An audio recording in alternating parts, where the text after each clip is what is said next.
पुणे से एक अहम खबर सामने आई है, जहां समकालीन मुद्दों पर केंद्रित एक पुस्तक का विमोचन किया गया। पत्रकारिता एवं जनसंचार विभाग, आबा साहेब गरवारे महाविद्यालय और भारतीय विचार साधना और विश्व संवाद केंद्र पुणे के संयुक्त तत्वावधान में आधुनिक भारत के समक्ष चुनौतियां पुस्तक का प्रकाश किया गया। ये पुस्तक जिहाद, शहरी नक्सलवाद, डीप स्टेट और प्रसारवादी चर्च जैसे विषयों पर विश्लेषण प्रस्तुत करती है। इसके लेखक हैं डॉक्टर पंकज जायसवाल, रूपाली भुसारे, सागर शिंदे और योगेश्वर घोटले। पुस्तक का विमोचन साप्ताहिक ऑर्गेनाइजर के संपादक प्रफुल्ल केतकर ने किया। इस मौके पर उन्होंने कहा कि भारत का मूल विचार हजारों वर्षों से कायम है, लेकिन समय के साथ चुनौतियों का स्वरूप बदल गया है।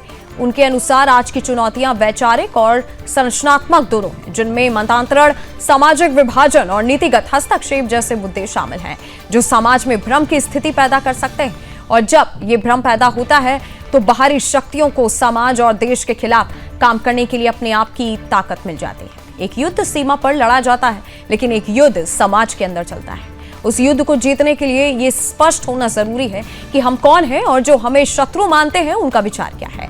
आज ये युद्ध सोशल मीडिया के माध्यम से लड़ा जा रहा है। लव जिहाद, कॉर्पोरेट जिहाद जैसे तरीकों से मतांतरण के जरिए मंदिरों के धन के दुरुपयोग के माध्यम से, भाषा के आधार पर राज्यों में विवाद पैदा करने के जरिए, जैसे ये दक्षिण का है इसलिए भारतीय नहीं, ये जनजाति का है इसलिए हिंदू नहीं है, ये पूर्वोत्तर का है इसलिए हिंदू नहीं है, कश्मीर भारत का हिस्सा था ही नहीं, इस तरह के नैरेटिव बनाए जा रहे हैं।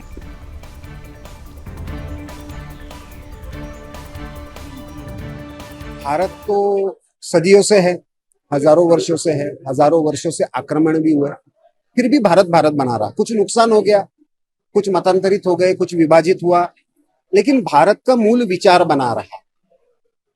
आज इस वजह से भारत विरोधी शक्तियों ने अपना तंत्र बदला है, अपनी कार्यपद्धति बदली है, और इसलिए ये जो वैचारिक चुनौती है, चाहे वो मतांतरण के माध्यम से हो, लव जिहाद जैसे कार्यपद्धति के माध्यम से हो, कट्टरता बढ़ने के कारण हो, भारतीय व्यवस्था में पॉलिसी इंटरवेंशन या आर्थिक आधार पर मैनिपुलेशन हो, कुछ जगह पे तो लीगल एक्टिविज्म हो, जाति के आधार पर, भाषा के आधार पर, संप्रदाय के आधार पर, प्रादेशिक आधार पर भेद पैदा करना हो, ये जो तंत्र शुरू हुआ है, उसके कारण बहुत बार समाज में संभ्रम की स्थिति पैदा होती है।